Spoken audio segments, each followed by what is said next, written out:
Во основното училиште Малина Попиванова заврши обновата на фасадата, односно 993 метри квадратни се веќе комплетно завршени, а директорот Благој Петров најавува наскоро фасадирање на останатиот дел од училишната зграда. Завршен е фасадата, дел да кажеме на училиштето, 993 квадрати е покриено фасадата на училиштето, предната страна, двете страни од лево и десно и позади влезот е завршен.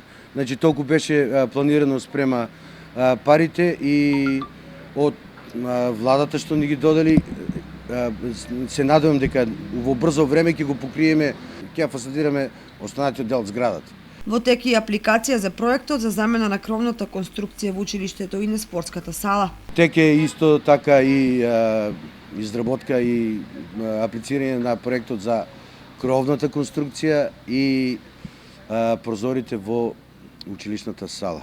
Покрај овие активности во училиштето пристигна и 15 клима уреди, а комплетно е заменето и осветлувањето што предонесува за намалување на потрошувачката на електричната енергија.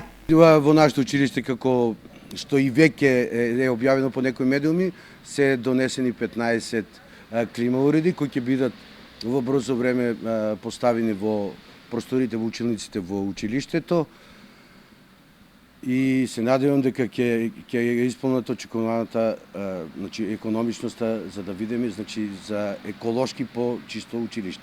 Училиштето веќе се и осветлувањето во целото училиште. Во целата училишна зграда се наместени лед осветлување, 145 укритни светилки и со тоа драстично е намалена цената за електричната енергија што ја плаќаме. Од неодамна поставена и агенција за обезбедување на училишната зграда, се со цел да се зачуваат новите реквизити во училиштето и во училишниот двор. Во делот на подготовките за второто полугодие од оваа учебна година, директорот истакна дека се обезбедени сите услови и наставата ќе продолжи на 21 јануари.